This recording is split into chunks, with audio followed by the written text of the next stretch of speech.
What's up? What's Okay. going on? What's going on? So this is your first podcast, you said. It's my first podcast. It's gonna be so much fun, dude. Yeah. It's gonna be a great time. We got cigars, we got J's, we got seltzer, we got Coffee. cold water. We're sitting outside on 1:45 on a Thursday on a afternoon. Thursday afternoon in South Florida, dude. This is a life, man. Florida life, no work. This is what it's all about, dude. So you're saying that you're gonna be a math teacher at one point, Mm-hmm. and you didn't want to. It was the only subject in school I knew how to do. Were you good at it? I was very good at it. Okay. It's natural to you. Like you just like.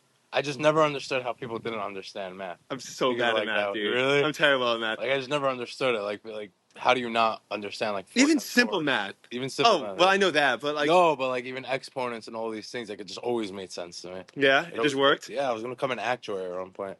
Wow. Yeah. You happy you didn't? So happy. Like I know people who are actuaries. Not that they hate their life, but they hate their life. Yeah. I think they hate their life. Hey, you work all day, and all you're doing is looking at statistics, numbers, this and that. It's boring. Right. Like I need excitement in my life. I need a chase. Totally. You gotta chase the cash. Mm-hmm. So you like the feeling of having to hustle for Hell yeah. for work? Yeah. It's funny. I'm actually the opposite. You like having that security? It's not that it's security. I like having things to do. I love being busy, but I hate hustling to You find. like tasks. Yeah, and I even like, but I don't like I hate cold calling. Right. I hate the fact I hate the feeling that I'm bothering someone. I cold for 2 years, dude. 2 years. 2 years in real estate. How bad was that? When did you do that? I loved it. Before I was single. It was right when COVID hit. Wait, you're gonna hear crazy right now. I want to hear. Yeah. Right when COVID hit, everyone was in their beds, chilling. No one wanted to go out. I drove Uber Eats in Brooklyn. No way, really? Yeah. Did you make good money doing that? Exactly. Yeah. So since no one else was doing it, Uber was paying a lot, and on top of that, I was doing it in the Jewish community. So every time I went to deliver, my Amcon, $20 tip came in, $25 tip, $15. Get out of here! I'm not even joking. Wow. I was making like between $2,000 to $3,000 a week. Really? Yeah. Nice. You were single? Single, driving around. I had this Ford Edge 2008. My grandparents gave it to me. It was broken down. I had to fix it up. Okay. Smoked in it all day. Yeah. And just drove Uber Eats, making $2,000 to $3,000 a week. That's awesome, dude. Yeah, so I did that for a bunch of months. Came down to Florida, blew all my money in 3 months. Okay. Partying. Went back to... Wait. How old are you at this point? I'm so messed up with my time, so... How old are you now? Now I'm 26. Okay, so this was 5 years ago. 4 years ago. I would say... 22? COVID, yeah, so... You were 21, 22. 21, 22.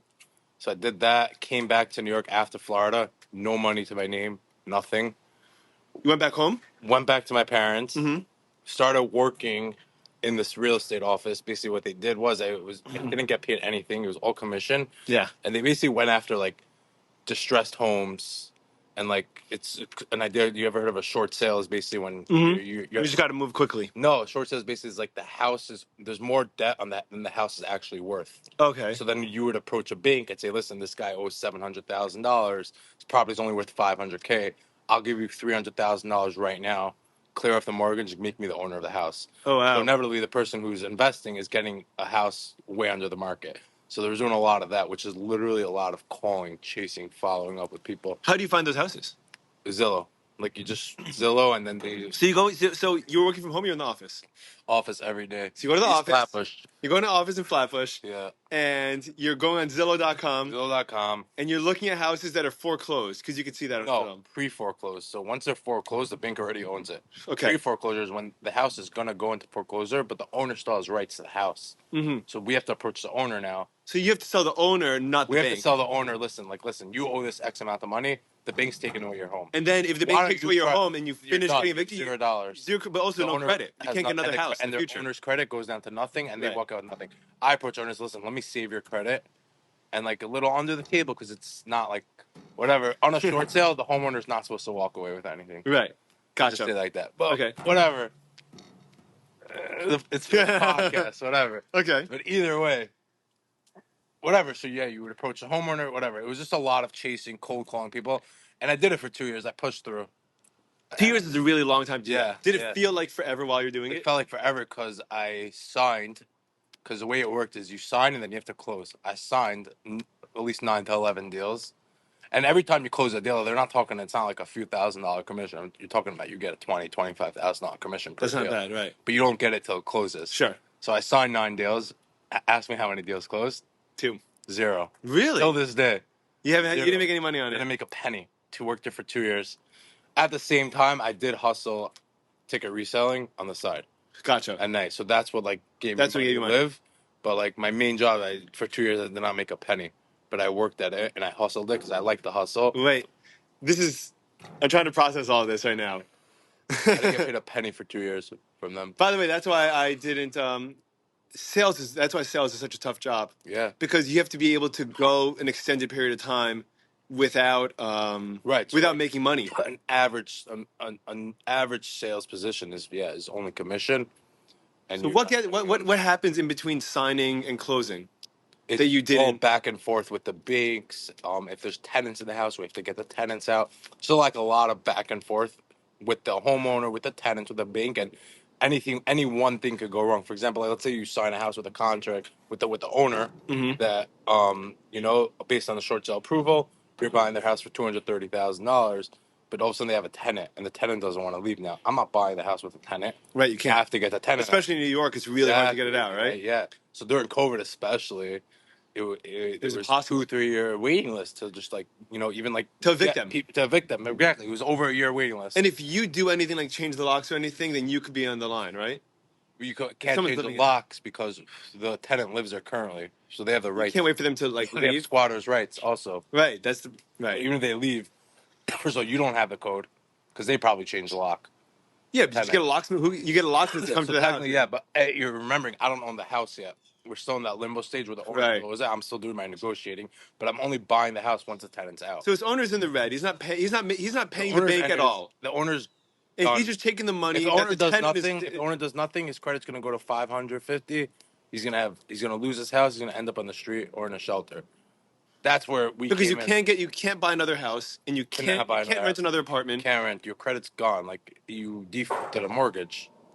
Yeah, You defaulted on a mortgage. it's a big deal. So we're like, in a way, you're kind of like the savior for them because you do pay up their mortgage. So you would think that they would So a lot of owners they'd want to work with you. That's what the pitch was, and that's why you were able to sign deals, and owners did work with you.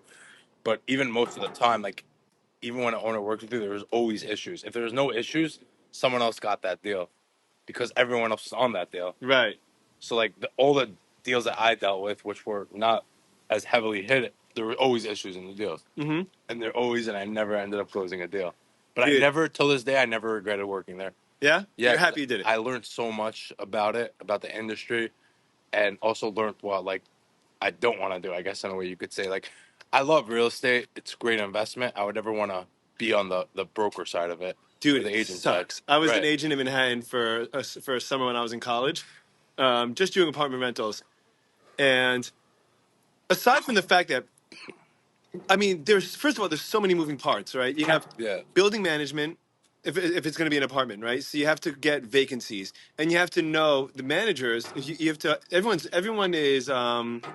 greasing each other, right? Everyone's giving each other money. So you have to give the building manager a commission to let you know when there's an opening or when someone's planning on moving out, so you could start showing the Exactly. apartment. And then you have all the other agents in your agency, and then you have the clients that don't actually ever show up when they tell you that they do, because to them they're living everyday life and they're busy and they're doing their own thing, and they don't realize that someone else is actually like making the whole like livelihood schedule around like this appointment. And you're sitting You there know, for 45 and you minutes. sit there for an hour or 2 hours and they go, "Oh, sorry, I signed another apartment like 2 hours ago. I'm sorry." And they just forgot to tell you about it, and you're sitting there waiting. Happens And all day. I was like, dude, this sucks. And I did it for 2 months, and I didn't close anything. And I spent a fortune of money because I was commuting from Muncie into Manhattan. Oh gosh. So I was in the red a ton of money too. You know, I wasn't even. They weren't even paying. They weren't even paying for that. Nothing. Nothing. Oh wow. Interesting. You know, I mean, it was this Israeli guy that married this Binghamton alumni. The reason that, and they came to Binghamton to recruit to see who would be. Right. So I had a was different experience. Like I didn't get paid, but I was like taken care of. Like type like if I needed something, you know, Right. They paid for it. If whatever lunch, like Want to keep you happy. exactly, they want to keep me around. Also, I showed that there was one point after I worked there for a year. I left to do tickets full time. Mm-hmm. I was working for somebody doing tickets, not on my own, Okay. and I was really working hard. It was a pretty bad situation. What, the company, The the business? company, there was times where he didn't pay me for 2-3 months because there Really? was no money in the company. Even though you were, Even though I was were you working, making deals? even though I'm saying I was selling tickets, I was being profitable. Right. The money Which was was going. all fine. Like obviously, like it wasn't like he just didn't pay me. Like he asked me if it's okay, and I said sure, no problem. Mm-hmm. Like I got it. Is that because you don't like saying? It was actually no problem. Or you have a It's hard just time because saying no. like no, A, I have a hard time saying no. Like it was my boss. I always wanted to like impress him, whatever. And B, like for me, it really like wasn't the biggest issue. You know, yeah, I just gotten married, but we also, like whatever. Like we were okay. Right. Like we weren't desperate for the money. Like obviously we needed the money to live. Right. But like I was okay to take a few $1,000s out of savings, Mm-hmm. if he couldn't pay me that month. Yeah. But in my head the money was coming. Right. So it got to a point where it was like 3-4 months and the money never came. He ended up like closing down the company, quote unquote. But during that time, actually, let me just get back to before I get to that part. During that time when I was working tickets full time after I left the real estate, I went back after 3 months to the real estate office. I called them back and say, listen, like I want to continue. I want to keep hustling it. Like I'm doing tickets now, like full time. It's making me money, but I'm not seeing money. And I want to start making real money. Like at Yeah. this point, I'm probably like 23, 24 at this point. Never had like a legit job besides for like whatever, like in a restaurant for like a year. But like I never made Where'd you work? Central Perk on Cedarhurst Nice. on Cedars Avenue. And Nice. Cool. Okay. yeah. But I never had like a legit job where I Mm-hmm. saw potential that I'm going to be making, $200,000-$300,000 Yeah. in a couple years down the line. So I called the real estate guys. I was living in Far Rockaway at this point. The office was in Brooklyn. So I called them back. They ended up not only telling me that I could have my job back, they actually gave me a salary at this point because I was married. Wow. Nice. Yeah. It was small. Sure. And But it was it on a covers draw. It expenses. was on a draw also. Right. A recoverable draw, but like there was no timing for it. Right. It was a small salary, but they gave me the money every other week. I got a check. Very nice of them. Huge side. They can like till this day, like I can't like forget what they did for me. And then I hustled it for 3-4 months. Mm-hmm. Ended up leaving it again. I felt so bad. I offered them to pay them the drawback. This and that. They said no. They didn't take it back from me. Right. That's good of them. I'm still on great terms with them. I speak to them all the time. Very good guys. But what was I getting to? So yeah, so they did end up like towards that time they did give me that type of salary, which kept me motivated for those few months. Right. But then Then you burned out. burnt out again, fell out of it. It's tough, dude. At the same time I fell out of that, the same thing with the ticket. My boss called me. This was after 3-4 months of not getting paid. That He has no money. He's not being profitable. He's not making any money. He's closing down the company. Did he say he'll pay you what he owes you? Like he'll settle up or no? Right. So he owed me I had a number. It was way higher In your head. in my head, which was very accurate because I always did my numbers month to month. He ended up settling with me and one other guy who's now my business partner, but he worked under me at that point. Okay. He settled with us for not anything enough. significant of what we were owed. However, we did take a lot from it. The day he told us he's closing down the company, the next day we already opened up our own LLC Nice. to start our own company. It was a no-brainer. Baruch Hashem, we've been in business for close to 2 years. What's the industry like? How'd you find it? And what is there to learn? And what was it like? How did I find it? Okay, so finding it. Wait, so I'm sorry. I want a picture over here. Okay. Okay, so you're 20, 21, 22. The first time I ever saw tickets in my life, I had come back from Israel. I was in TJ for a year and a half. I came back. Nice. And I was learning in a yeshiva, which is now actually a high school. It's Yeshiva Nishmas Torah. It's in 5 towns. I was learning in the base madrash there, and someone either it was the rabbi of the yeshiva or it was like a therapist that I was seeing. One of them sent me a newspaper clipping Of it. Basically was talking about if you're into sports, concerts, yeah. and interested in those type of things, and you're interested in a full-time job, whatever, call. Whatever. So I called at the same time of calling that. I was also looking into working as another sales job for a lighting company. You were just looking for sales in I general. was looking for a job where I had potential, basically. Right. So, whatever. I met the ticket guy. He offered me a salary plus commission as opposed to the lighting just offered me Sure. commission. So I obviously took Yeah. also when he was showing me the work, like it looked like my type of thing. It's fun. It looks like it's fun. It's really fun, I have to say. Like it's honestly like I tell these people all the time, it's one of the greatest breakfasts in the world. I don't feel like I work a day in my life. You don't feel like it. Right. It's amazing. You just feel like there's things that you do, but you don't feel like it's you. never more than that. Like if I'm not working, like I want to go do it. It's entertaining for me. You Right. know how like you want to sit down and watch a TV show. I want to sit down and just go look for good ticket Yeah. deals. Good deals. Yeah. For 40 minutes, 45 minutes. Like I enjoy it. So yeah. So either way, I started working in this office, small salary again, small commission, but I loved it. Like I wasn't making a lot of money in the beginning at all. I was making very minimal money. But Did that bother you? it didn't bother me because I loved it. Like I was having fun every day. Like I didn't feel like I was working. I felt like I was just like enjoying life. And Right. like, excuse me. So yeah, so I worked for him for close to a year and close to 8 months. And I remember I was about to get to my biggest month. I make over 5 figures that month, and I was like, I was getting into it, whatever. And then COVID hit. Terrible. Yeah. Shut everything down. I didn't even get paid out. That's a whole nother thing. Which Oh man. I'm thinking about it now. There's no reason why I shouldn't have because This seems to be a pattern, dude. Yeah, whatever. But I went back to the same guy after COVID. Oh, it was that guy? It's the same guy. It's all the same company. Only worked for one guy my whole life. And now I work for Baruch.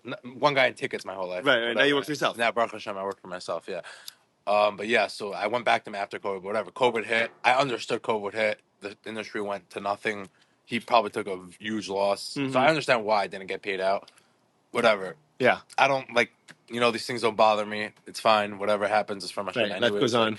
I'm so grateful to this day because of everything that happened because I know what to do now and I know how I can support my family and I know what to do. Yeah.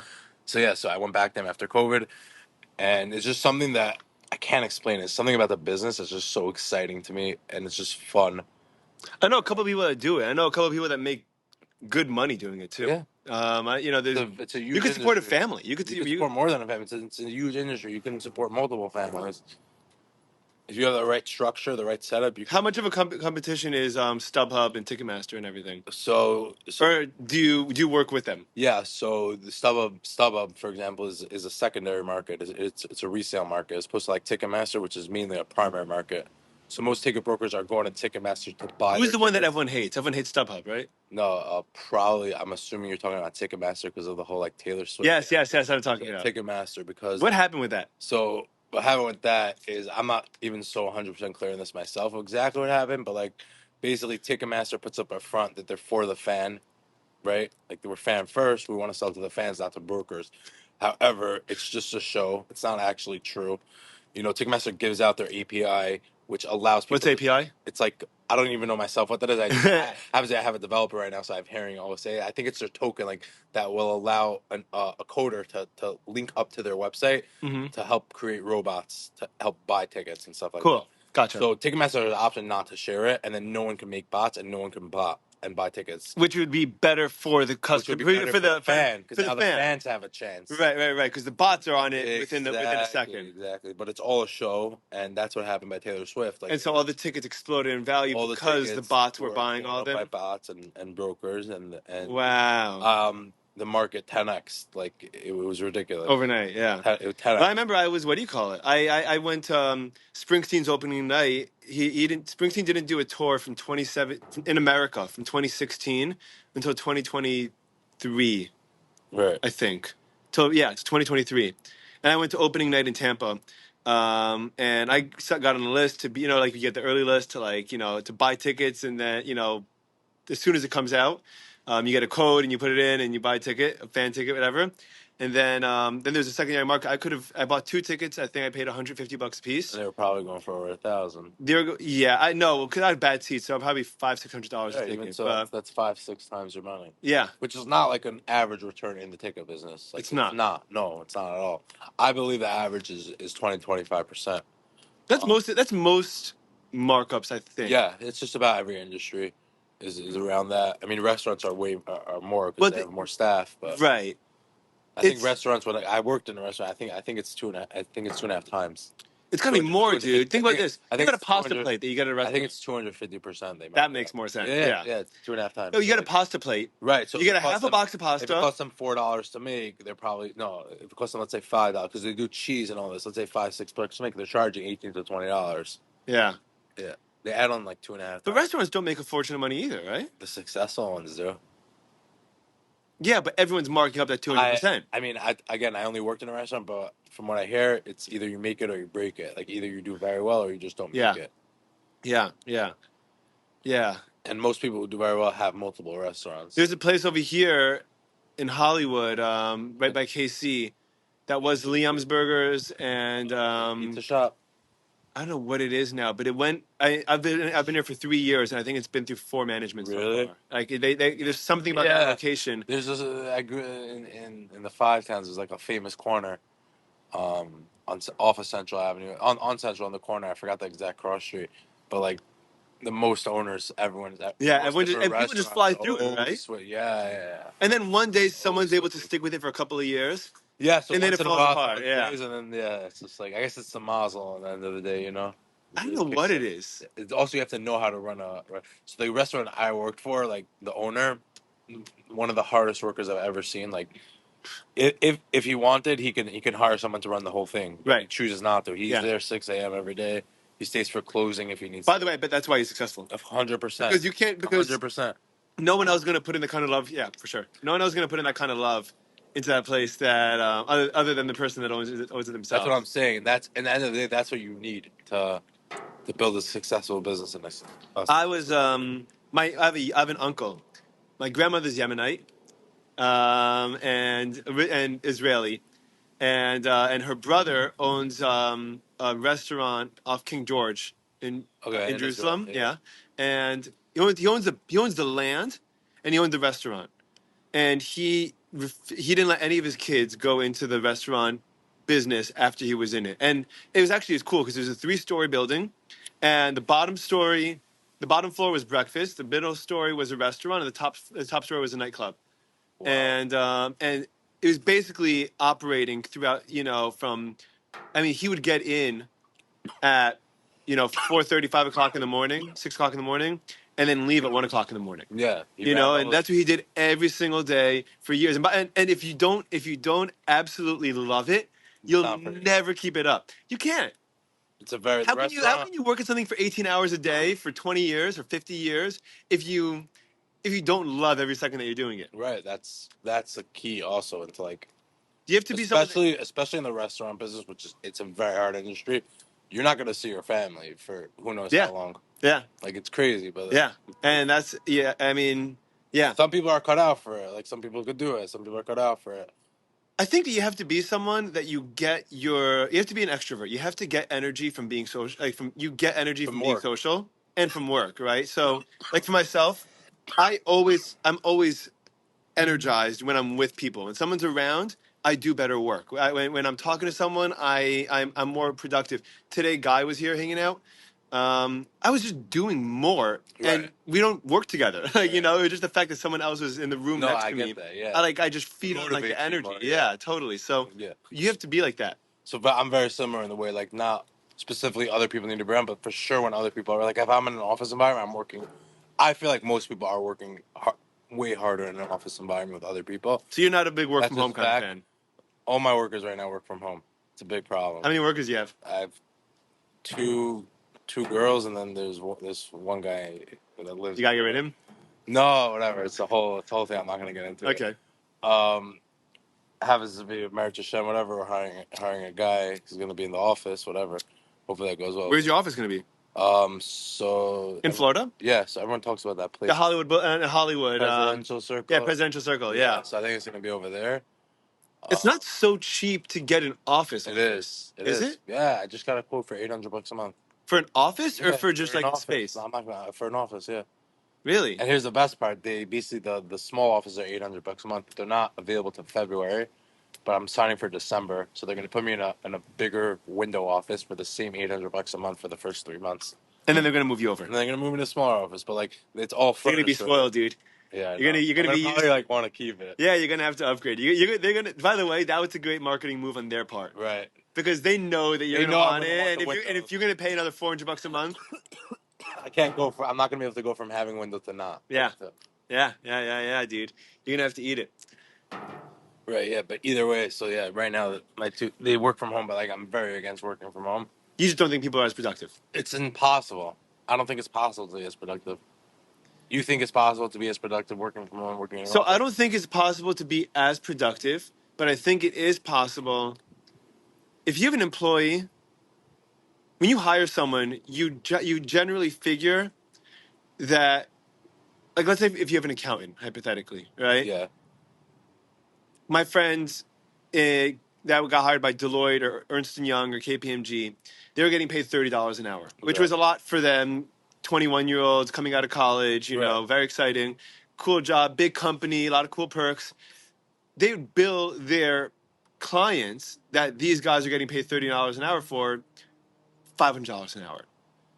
Like, and so if their employees, so if their workers decide to work from home and they're not as productive, they're still providing way more value than what the than So that's a task. Okay, a task-based position where you know that you have to get this, and this every week. So yeah, of course, like if you're working from home, you could get that. meaning like it's not like, you But don't need someone to fill what I'm 100% getting at, potential. You need, if they do 80% right. So potential, my they're my still thing making is you money. what I'm trying to get at is like, let's say like, well, the reason why I don't like working from home is like, let's say like the tasks are too much for the 8 hour shift. Like let's say I have a 16 hours worth of tasks that I know could be done in 8 hours, Yeah. but could also take 16 hours. But it Right. could be done in 8 hours. From home, it's not getting done in 8 hours. Yeah. From the office, it's probably getting done between 8 and 10 hours, Right. max. Like, But do you care about those extra 6 hours? of course, what does that mean? I'm paying my employee. I want them to do as much as they possibly could during the Right. time I'm paying them. Like, Yeah. you get time off, you get paid time off. You Are these hourly employees or These are salaried? salary employees. Nice. They take off if they're not like. We don't give them a hard time enough. So when you're working, You want to be working. like I want you to get that 16 hour day done in 8 hours or even less. Like if you could, like, Right. because I know it could be done. Like Right. I've done it. Like it's possible, but like it's a lot of work. And It's so, that's what yeah. it It's does. so funny you That's say what that. I'm Yeah. getting at. Like it's not like I hear like if it's specific things that could be get done. Okay, yeah, go take care of them home. Don't come in. It's not a big deal. Yeah. But like I want you to be working harder so I can a if I have more work for you. B, but I want to be able to give you more things to do. Right. Like, of course, I want to be able to. Like, if I knew you could handle more, I would give you more to handle. I would I work with my dad, right? And when I first started working with him, I he and I work very differently, which makes sense because we're not the same people. um, but but he doesn't mind the amount of hours that he works. Like if he works 15 hours in a day, it doesn't bother him. Right. I don't look at work like it's my life. I look at like work is a vehicle to be able to do the things I want to be able to do. Right. So like the podcast or teaching, like I Right. mentioned, I teach. I don't. I get paid for like $500 a week. Right. You You know, just do it like because you want to do I it. do it. I don't do it for money. I do it because it's something that's valuable to me and Right. important to me. And my sales job allows me to do the things I like podcast or teach Right. or whatever. Right. So, um, so I try to bang out my work as efficiently and as quickly and as productively as I could. Right. Right. I love the But the motto key work word, smarter, not productively. harder. Productively, correct. Yeah. Right. Like you're getting stuff done, though. Yeah, yeah. And so 1 hour behind, if I have one solid hour where I'm not distracted and I'm not on Twitter and I'm not, and I'm just sitting at my desk and I'm just following up with leads and I'm just running credit cards, I'm making labels, I'm organizing freight shipments, I'm following up with customers, I could knock out probably 3 or 4 hours worth of what most of the people, including my dad, do in that hour and a half. Right. Right. And then I'm like, okay, well now I have an extra couple of hours. But so when my dad and I were working together, and I really don't blame him, by the way, for this, because I'll tell you. So the whole story is, while we were working in the same office, it would bother him that I would leave at, let's say, 5 or 6, and You he would don't stay in the stay office later. till 8 or 9. But like, Abba, you didn't you went to Dunkin' Donuts for an hour and a half, and like I've you're been walking there all around, day, and like yeah. I've been working, and like I did everything there is for me to like do. I did my work, and The I question feel bad is there leaving. more? Right, and So that's my mindset. Like right. there always is more. So then I worked when I lived in Seattle for a year, and I hired one of my best friends to build our website and code it from scratch, right? front end, back end, and I told him, dude, like, as long as it gets done, I don't care what hours you work. Oh, You right. could work from 2 o'clock in the afternoon to 2 o'clock in the morning if you want. And by the way, that's he preferred. He would sleep till he would wake up at like he'd roll out of bed at like 10:30, Chill. take a walk, have some coffee, make a very slow breakfast, Biggest time hang to out, watch a yeah. movie while he's eating, and then he'd sit down to start coding at like 12:31. But So like, but I was working I'm doing sales, right? And I'm in the West Coast working East Coast hours, so I'm oh, God. starting my day at 5:45, 6. Wow. And so by the time he rolls out of bed, I'm working for 5 hours, Right. right? And I built up resentment, even though I knew exactly I knew I was coming from my dad's perspective in that case, Right. right? No, Like I hear that. I Yeah. I know that he is But he's doing the getting it work done, he's right. doing, right? Right. It just So bothers me that's that like he's also like he's hard to do something, like whatever. But I'm saying specifically when it comes, not even a sales job. Like I don't agree with sales job. Also, it's like you have a goal for your set. You set it, like there's no reason to do more than that goal. You build up on the right. goal, whatever. But I'm talking about like, just like a terms of just like a salary Yeah, employee. Like, yeah. If you're a salary employee, you do just gotta you operations just or gotta whatever. Like it's grind. your job to And also like create the so my mindset also is like there's always more, there is always more, and there will always be more to do. So a lot of people have that mindset, like you were saying, how like you work to like enjoy your life, right? right. Like you want to be able By the to way, in the ideal world, I would be compensated accordingly, and then I could work a lot more hours. right. Meaning, Yeah. if I made money doing this podcast, I made money teaching, then I would spend 15 hours a day teaching or 18 Right. hours a day teaching Right. So because happens to be I have that with my work. right. But what I'm saying, another mindset besides for what we just said is You have salaried employees, and you want them to be able. And there's always more to do. there is always more to do. But oh yeah, so that mindset, you say that, oh yeah, I want to work so I can enjoy my life. So that's a good mindset also. But my mindset is I want to work hard now. Just make, like, I'll work 22 hours a day. I don't care. Let me make a lot of money. And when I'm, you know, high 30s, low 40s, like Yeah, but hopefully be chilling. I'll chill. I'll have time for my kids when they're older. Like I have Baruch Hashem, I have time for them now too. Yeah. Like Baruch Does your Hashem. wife work? So she used to do like hair, and she's still Oh, trying. right. I think she did my wife's hair for her wedding. She did do your wife's hair for your wedding. Right, Yeah, your wife's wedding. That's right. That's right. Right. So she's like Baruch Hashem, we also just had a baby boy. Yeah. So I want to talk about that too. yeah. So hopefully in like a couple of weeks she's gonna Start working. putting her name out more and like Good. That'd be hopefully awesome. some jobs. Yeah. Yeah, so hang on, I want to pee real quickly, so I'm going to pause, and we're back. Sorry about that. I totally forgot where we left off. We're talking about work. So I know a lot of people with that mindset. The only thing that I'm afraid of with that is that I grew up with a family that extended family too, but um, a lot of people had that mindset where they kind of just like push everything off until I'm successful and then I have time for my life, but. I think you miss out on a lot of crucial moments. I have a cousin who kills himself. He loves working. He's a workaholic. And when I say kills himself, he does it because he really enjoys it. Like Right. he works he's working nonstop. And his technically, like I remember his last job, I think gave him 6 weeks paternity leave, and he took like I think a week and a half. And like his boss like, can you come back in? He's like, yeah, absolutely. Paternity leave? I've never heard of that. What is that? That's when you have a kid. If you work for generally a big corporate company, I think he was working for Wells Fargo at that point, they give you paid time off when you have a kid for X amount of time. Is it? I'm asking this in a serious way. Yeah, Do they know that the father's not the one who gave birth? yeah, but they want to give the father time to help. They know how hard it is and to help okay. adjust and to help to step up around I the feel house like it would be. if you need. I feel like it would be a little more conducive for them to hire a nanny for the wife and Mm-hmm. have the guy. It might be, by the way. I feel like paternity, is it like a newer thing? Like it's always been around? It's been I would say probably 5-10 years. Wait, at least 5 years for sure. I've been hearing about it since I was in college. Then. It hasn't been around. Well, yeah, but I think that a lot imagine. Paternity leave's always been around. 'Cause Yeah, it's of obvious, course, right? of course. But paternity leave, like, By the way, it's companies that have money to blow do that for the most part. right? When my wife gave birth, I took off an afternoon. Right. That was it. Next Right. day, I was back teaching. I was answering sales calls. I was answering sales calls. So I didn't work for a week and a half, but like Barcelona, I have the ability to do that. Yeah, But of if I course. worked for a company, I'm sure I would have had to be back at work after like a day or two. I'm also stressed out. You know, like Right. I'm also stressed out just because if you're primarily commission based, like you don't know when next deals are coming. You don't know Right. what's happening. So, so for me, it's like, well, now that I have a kid, like I got to make even more money, and so I can't like that was even less time for me to be able to do it. But I know people at like Ernst and Young, EY, they got like 6 weeks off or 8 weeks off. Oh wow. When they have a kid. And they get paid. They get paid full. Oh wow. Full pay, full benefits. If I worked for everything. a company and had that option, of course I would do that. Yeah, of course. It's a But what are breeze. they doing for 6 weeks? That's so. Yeah, I don't know. I mean, I think it's really nice. Also, they don't like. How do people not get bored? Like, you don't really get bored of everyday life if you're not working. Yeah, I'm sure they do. I was not on a normal schedule for probably the first 3 months that Shua was born.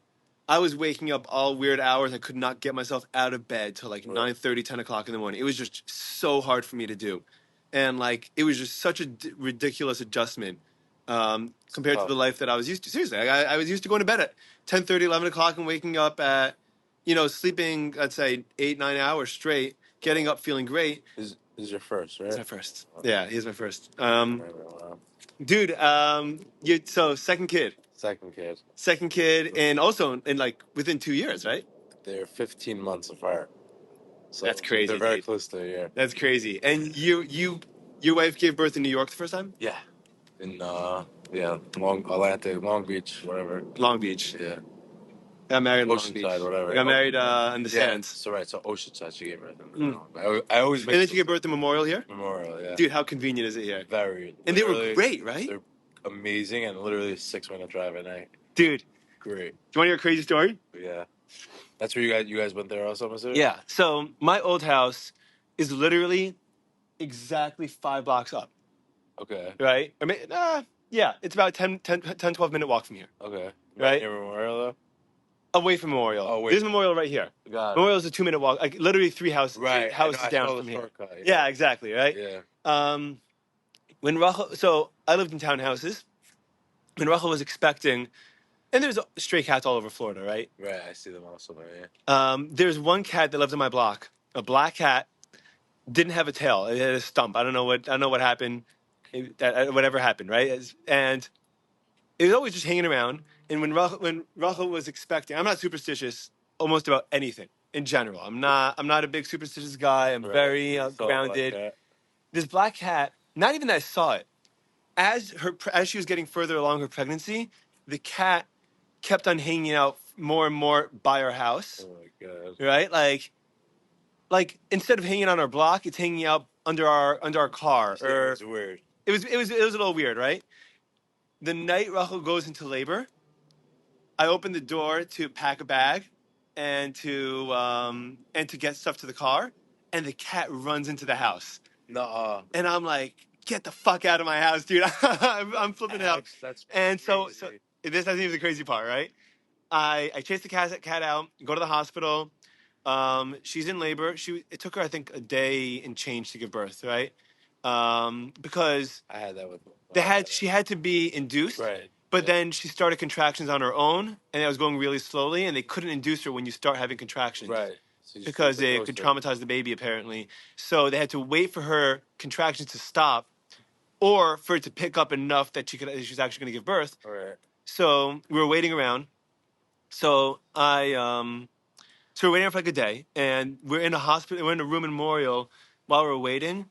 It was only supposed to be a couple of hours, but it didn't have any windows. And it turned out that we were there for like a day, right? And we're stuck in like this like small room with no windows, no natural lighting. We're just like stressed out. We have no idea what's going on, and I'm like, I just need to take a break. I live a 25-minute walk from the hospital. 25-minute walk from the hospital. I'm gonna walk home. I'm gonna get some things that we need, some food, and come back. Right? I walk out of the hospital to go home, and the cat is standing outside the hospital door, and it's the same cat because it doesn't have a tail. It has a stump. It's just a black cat. And I was like, I don't know what this fucking cat story is, dude.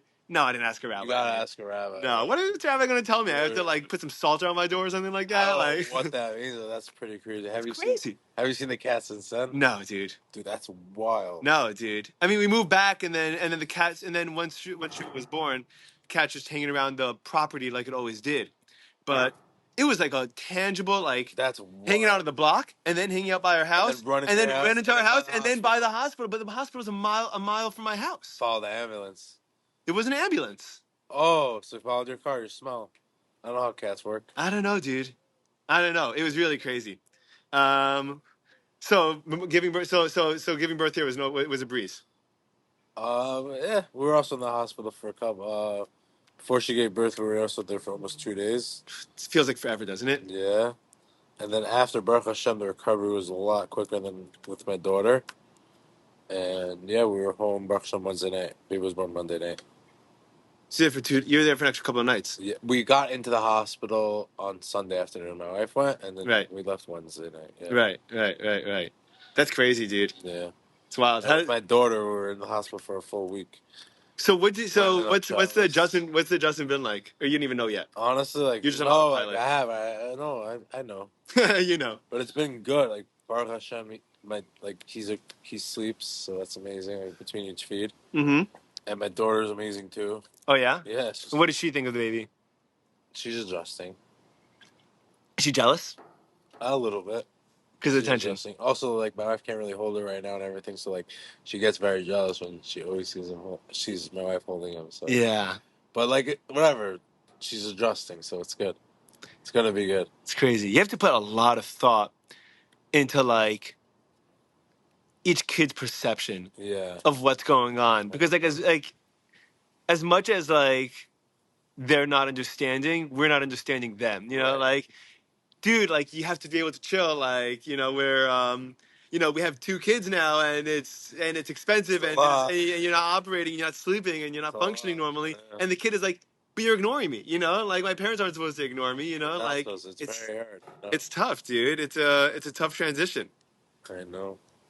What do you think You about? gotta do it. Yeah, You but you're do just doing it. You gotta do it.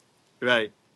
How many siblings do you have? I have 2 only. You have 2 siblings. One is No, 3. I have 2. You grew up from Brooklyn. You grew up in Brooklyn. Brooklyn, 3. Yeah, 2 siblings.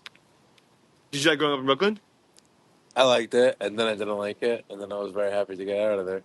What happened? How did that transition go? I just like when I got older, I just like. I don't want to feel bad about Brooklyn, but like it just wasn't for me. Let's just say that.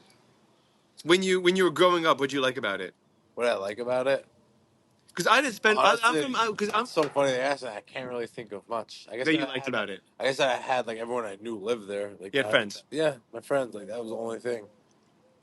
I lived it. So growing up in Muncie, I think for the first 20 years of my life, maybe more, I probably only recall maybe a half dozen times I've stepped foot in Brooklyn.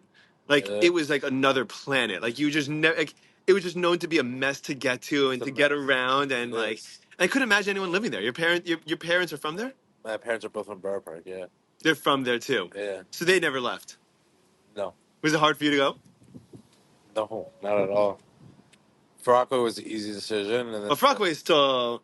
Yeah, hey, what is still it? 25. It's 25, 30 minutes away, 30 right? minutes, yeah. And then Florida was also an easy decision. How did you decide to Florida? I always wanted to live in Florida. Oh, you said you moved down during COVID for a couple of months. Yeah, when I was single, I lived there for a few months. What'd you do? Where'd you live? At my friend's house. With, Okay. like, his family. Where? In Miami Beach. In Miami Beach. Yeah. Where? A pine tree. Where? On like where Tower 41 is? Yeah, of course. Across the street. Get out of In here. the corner, yeah. Wait, so. Oh, you know who it is? You know Shirley? Oh, Yeah. dude. So my dad grew up in the house next door to them. Oh, really? Yeah, dude. That's sick. On 43rd. So they're on the corner of 43rd. 44. 44 and 43. Yeah. So if you walk towards 44, away from Tower 41. On the corner of 44. Yeah. So you walk a block away from Tower 41. Yeah. Like from 41st Street. Yeah. So same side of the street. No, across the street from 41st. Across the street. Wait. I'm talking about Stern's house right now. Yeah. Right? On Stern's house, you could walk, instead of towards 41st Street and Tower 41. Away? You walk away. Okay. You have the house that was across the street house. that we did construction. They converted it to like yeah. condos. That was the Schechter family. Okay. And then the house I think 1 or 2 over from that are my grandparents. Really? Yeah, and that's where my Wow. dad. That's the same house my dad grew up in. That's the same house that Wow. all my dad's siblings grew up in, and my grandparents are still there now. So you knew, so you know this. So I'm saying they Yeah, know so this? so my dad is best friends with Swirly's dad. With Jeff. Yeah, Jeff, dude. Jeff is a crazy Very guy. nice guy. Crazy Amazing dude. guy. Yeah. Yeah, very funny dude.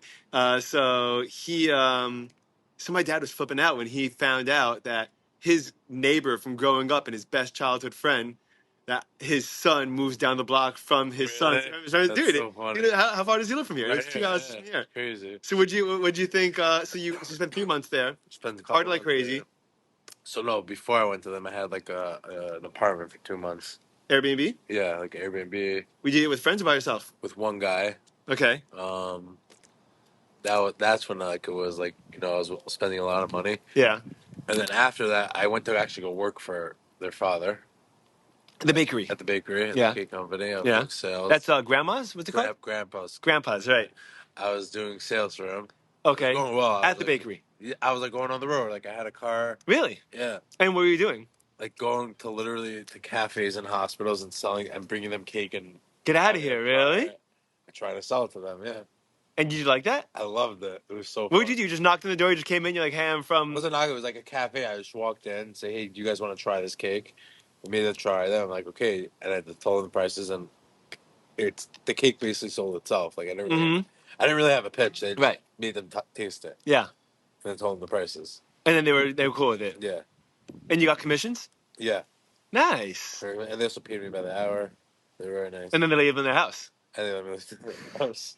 Good people, dude. I love that. Very good people. That's awesome. Dude, to be with some of the best and most formative, I think, experiences that I've had were like those solo trips that I did when like I was single and I would just do things like that for, a couple of months. It really helps build up your sense of like self-confidence and like that you can navigate the world and you could like handle life, you know? I never did that, but I should have. What do you mean? Even when you lived in Miami for a couple of months? I'm saying it was with other people. So what? Right, I hear. I mean, you're friends. Right, I guess. If that's what you mean, then yeah, for sure. I thought you meant like just yourself. Like I have a friend who does that, just goes himself. Yeah, I have a friend that does that too.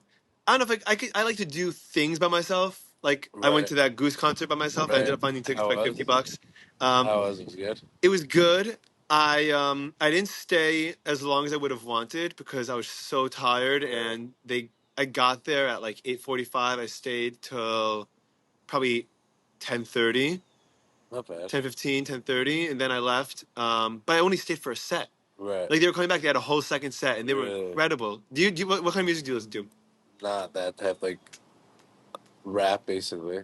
And country, because you're your wife. My wife, yeah, I actually like country too. Country's great, dude. Yeah. But mostly rap. Yeah. Yeah. It's So not like really, like also like maybe like soft rock, like classic rock. yeah, dude. Well, I mean, not like hard, like Goose is like hard rock, right? No. Oh, it's not. No, it's jam. It's jam band, dude. I don't know why I thought it was hard rock. I mean, it's interesting because the environment is laid back. Okay. The music can get a little crazy, intense because the jams are intense, right? Right. So like even like they're not structured and like one song could be 10, 15, 20 minutes, but it's just them jamming together and like the way that music goes and almost everything really goes like is there's like you start off slow and you build up tension, right? And then like there's like a climax where like everything like just like it's like Comes feels like together. it's about to like crash together, like explode, and then there's a release and everything slows down again, right? Yeah, everything in life, a lot in life is like that too. That is life, right? Life is the buildup of that's what actually I heard someone tell me that's the source of all pleasure. All pleasure is a buildup of tension, and then a climax of either getting it, or and then this slow release after, and then you do it again, and then the way that my understanding is that addiction works is that you need it more frequently with higher intensity spikes, right? And then the crashes are a little are lower or get lower, right? So, for example, if I'm trying to be healthy with food, right? And I get like a dopamine rush from eating pizza. I love pizza. Yeah, I never eat pizza. I love buying. They don't have pizza out here like they have in New York, but yeah, I'm not even picky about it. Like, I'm not one of these people that like, oh, New York pizza or nothing, or like, Right. like I just like. I'm not either, but like, it, I, I don't, not really a big fan of the pizza. I mean, I eat it. You don't like the pizza here so much? I eat it because it's the only pizza here. But yeah, Where do you like? Where do you go here? um, is it called Joe's or our? Joe's is solid. Yeah, It's like it's kind of sweet. Sicilia's, right? Yeah, it's kind Yeah. of sweet. It's kind of sweet sauce though. Yeah, but it's okay. It's good. It's Also, good. the drive-through pizza's not so bad. Which one? Yeah, Oh, I drive-thru. haven't been there yet, It's not so bad. and it's cheap, right? Yeah. I have to check that out. But so I don't get pizza very often, right? Imagine the sensation. I'm sure you can imagine this. The feeling of you're looking forward to having that pizza, and you're like, I'm going to have it tomorrow because it's not healthy, right? And then you're waiting, and you know that you're gonna get it, and then you order it, and then you pick up the box, and like when your whole car smells like like that, like just out of the oven pizza, Yeah. and then you open the box and get hit in the face with that smell, and you're like, oh my god, this is the best thing in the entire world, right? And then you take a bite, and you just like it's incredible. That feeling, yeah. But you only get that feeling if you're disciplined about eating pizza and you don't have pizza 5 days a week. All the build-up. It's all Right, it's all about the yeah. build-up. It's all about the tension, and then you get that Of course. release, right? So what people like about that kind of music, and what most music in general is, if you just pay attention to like just the way that most songs are structured, is that it starts off slow, and then it builds up, and there's a climax, and then there's a crash, right? And that's kind of what the chorus is supposed to be. The chorus is supposed to be like lyrics, supposed to build up to the chorus, and then like let you back out into the lyrics again. Okay. And does the same thing, Yep. All right. You ready to go, dude? That's it? I gotta go pick up my daughter in 15 minutes. Oh man. Okay, fine. So I think we gotta call it over here. What do you Okay. think? Well, it's a short episode for what I typically do, but Well, we could. how long are they usually? I like to go between an hour and a half and 2+ hours. How long is this right now? This You could always continue it. we can continue. This has been. We can put this out as part one, or do Edit another it one. or no? Like, is this part getting edited right now? No, I don't edit it. It's I don't not. edit at all, dude. Okay. I just Let's do it. because it sounds authentic, dude. Right, I oh, think for that sure. I think the point of this was that it's supposed to be authentic conversation, 100% and also it drives me crazy when everything is edited to the last bit. Right. You right, know, no, for sure. and obviously there are stupid things that could be edited out, Right. like. I say I have more to talk about, but You got your daughter. Yeah, I gotta pick her up by 3. So we'll do this again, dude. You gotta pick her Continue. up We could by do 3. part 2. We'll do a whole other episode. I want to get Dude, for sure. I like the group episodes. Those are fun. I'll do When you it get a for couple of fun, people, yeah. you get Sure, dude. couple people all hanging out, and you just you sit outside, you get beers, you drink, you smoke, you have a good time. Do it. All right, dude. Well, thanks for doing this. This is a lot of fun. Thank you so much.